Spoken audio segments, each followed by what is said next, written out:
low on credits and unsure where to start farming them? This guide shows you the best strategies for every stage of the game. Before the guide starts, I wanted to quickly mention that I'm doing a giveaway once I reach 500 subscribers, so I would appreciate it if you subbed. Enjoy! No matter at what stage of the game you are at, there's always 3 pain points: Endo, Platinum, and the topic of this guide, credits. Today I'll show you all the credit farm methods that I personally know of, no matter what stage of the game you are at. There's always something for everyone, I'm sure of that. Before we talk about anything, let's start with all the known credit boosting methods that are currently in the game. It's important to note all of these stack with each other, so use as many of these as you can at once. Let's start with the most obvious one, the credit booster and double credit weekends.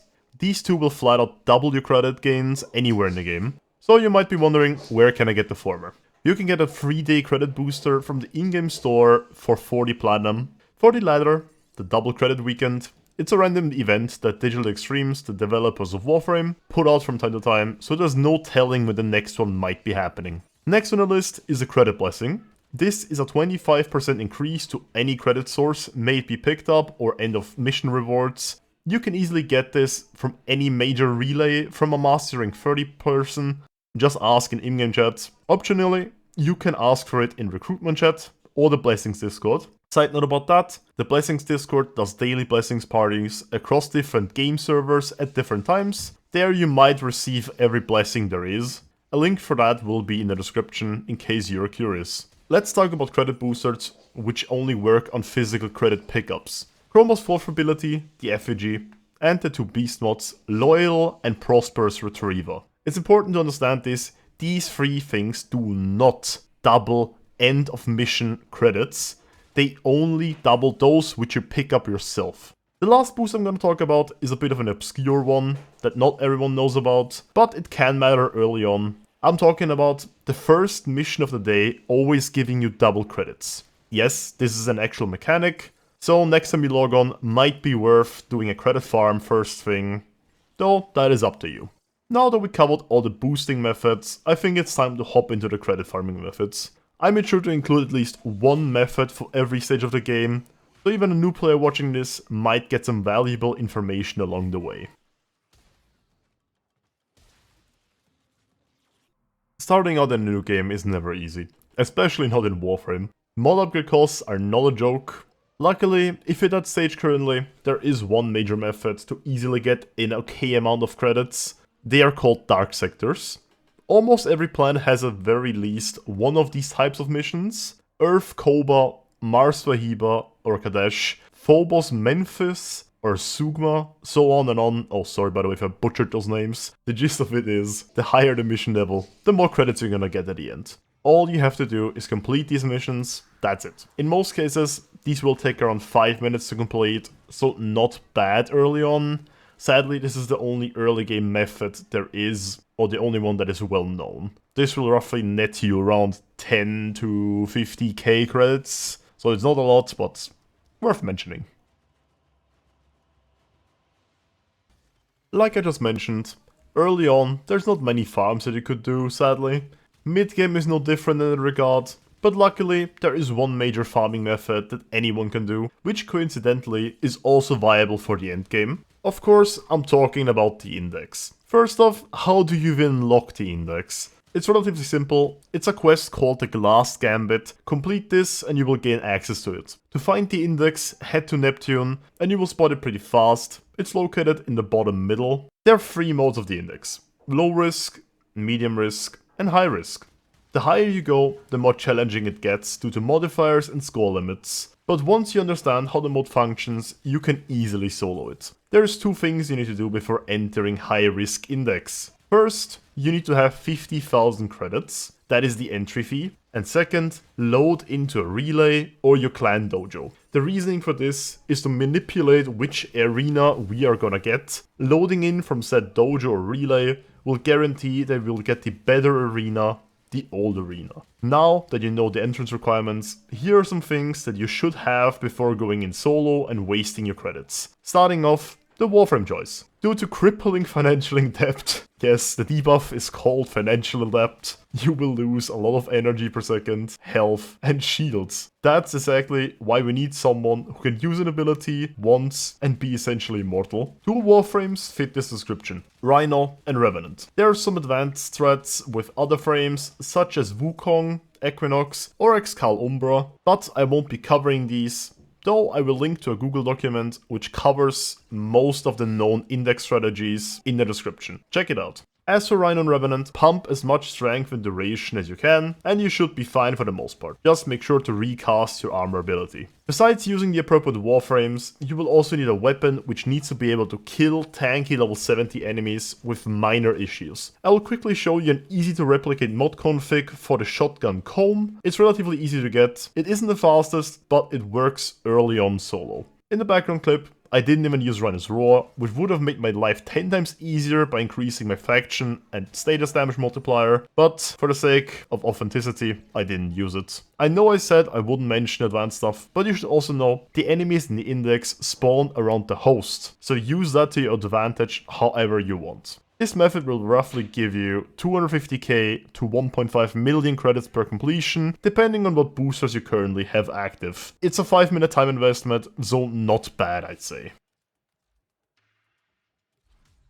Now we get to the part I assume most of you are here for. The endgame farms. Endgame has a variety of credit farming methods, so let's not waste much time and get right into those. The first method is the most obvious one, but also the one which requires the most setup, Profit Taker. So, how do you even get the option to fight the big spider? It's relatively straightforward. Get rank 5 for Solaris United, the Fortuna faction, then finish the first 3 heist missions of Profit Taker. After doing that, you unlock phase 4, the main fight. In the description, I will link the Profit Taker website. It's a community-run website by top speedrunners with builds and in-depth information, more than I could ever cover in this video.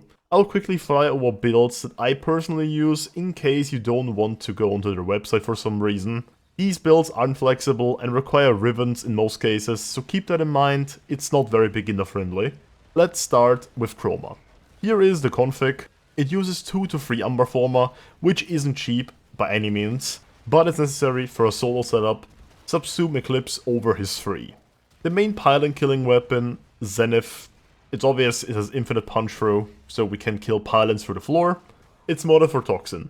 The more meta option would be Kuba Ogress, but I love Zenith, so I will stay in the past. The main damage weapon, a magnetic progenitor Tenet Diplos. The Riven needs to be dual element, so in my case viral.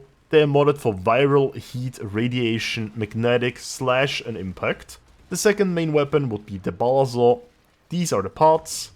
And this is a config with a lot of elements thanks to Contagion and the Outer Arcane. We have IPS, Blast, Cold, Radiation and Corrosive. A buttload of elements, but it's needed funnily enough. The 2 arcanes are not changeable, they are necessary, so keep that in mind. This is my Smita Quad config, it is just there to double credits. These are the claws, it needs a crit chance for the final crit damage multiplier.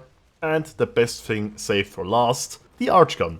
Not much to say besides if you want to use this on your Necromech, you need a good to very good graded Riven to one-shot the limbs with a damage blessing, or one-charge shot the limbs. If you call it down manually, I'm talking about the Archgun here, from the gear wheel, you could use other Archguns like Mausolon without a Ribbon, since Eclipse is gonna carry your damage. For the sake of shortening this video, I won't be explaining Profit Taker mechanics, but as you can see in the background, for the credits boosting, you will have to go behind Profit Taker after you killed it, and then wait until it starts twerking twice. You can see that, I'm pretty sure. Once it's laying on the floor, place Chroma's 4, the effigy, next to her left leg. This way you ensure roughly 250k to 2 million credits per run, depending on boosters and such. Be sure to keep the effigy until you collected all your credits, then just run to the exit and repeat. This can be done in roughly 1 to 6 minutes, depending on team composition, how good you know the fight, how good your ribbons are, etc. I personally mainly play Volt and let someone else run Chroma. This way I can easily melt Profit Taker without any issues and have relaxed 2-minute runs. If you want to see more builds for Profit Taker, go to their website. I can only recommend it. Check them out, it's in the description. Well, enough time spent on Profit Taker, let's move on to more recent methods. This one uses Chroma as well, but it doesn't require a build. Warning though, spoilers are ahead for Warframe 99, I'm gonna give you 5 seconds to skip ahead. I am talking about the Legasite infested cache farming. This can net you roughly 200,000 to 1.5 million credits a run from what I've seen so far. It's relatively simple, load into the Infinite Capture mission on the Warframe 1999 PC, then go ahead, find Kalumos, place a crewmate on it, then run around the map until you spot this symbol. Once there, you're gonna go around and try to find a glowing key. Go ahead, bring that key to the infested cache, place down your 4, and then open the cache. It's important you follow this order, effigy, then open, not the other way around, else you won't be getting boosted credit drops. After collecting the credits, go finish the mission and go extract. That's all there is to it. This can be done in 2 to 6 minutes, depending on your speed, squad size, etc. Relatively simple, right? All it requires is Chroma, learning spawn locations, plus it can be easily done solo and doesn't require any builds besides being able to kill the Legasite. Next on the list is a very obscure way to farm credits. It uses Secure Electa. I do not have footage for this, nor do I know how efficient it is nowadays, but it should be at the same level as Index. It's worth a mention, it involves Chroma and just whipping enemies with gas damage in Steel Puff Survival. Another creator, JV Flap, made a pretty in-depth guide on this a few months back. I'm gonna link this in the description in case you're curious about it. Still here? Don't worry, this is the last active farming method I'm gonna talk about. This one requires a good railjack, something which like no one has. It involves playing Veil Proxima missions.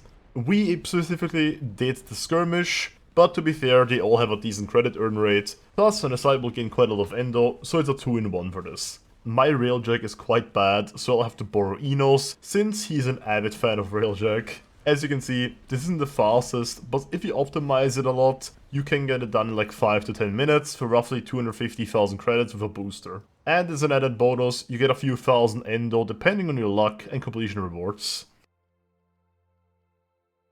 That about covers all the active farming methods that I know of. While I'm at it though, I'm gonna cover the passive methods as well. First, let's take a look at selling blueprints. Make sure to always check your inventory every few days. You will notice that quite a lot of the time you will build up a lot of blueprints. May it be frames you already built, or like the 3 millionth Hero Chassis blueprint, or the 10 millionth Gorgon blueprint. No matter which one it is, they all give a relatively decent amount of credits. No point in going out of your way to farm this though, it is not worth your time at all. On a quick side note though, you could always sell duplicate mods for credits, but I would not recommend that at all. No matter what stage of the game you're at, always sell your mods for endo, since the credits you gain from that is minimal. The endo is 10 times more valuable that you get from that. The last thing I'm gonna mention, which is sorta active, sorta passive, is doing the daily sortie. There's not much to say about this, but it will roughly give you 105 to 500k credits depending on boosters and such. It is definitely worth doing, because sometimes, besides the credits and the pineapple statues, you get something that's worth a while. That about covers most of the known farms and boosters. If this guide helped you farm more credits, I would appreciate all kinds of feedback in the comments, since this guide took me quite some time to script and edit. Also, I have a Discord where me and Inochidzuna, he's my build crafter, answer a lot of your questions regarding builds, level capping, how to farm properly, or any other topics you might be curious about. If this interests you, the link for that is in the description, among other things that I mentioned in the video. Anyway, see ya there.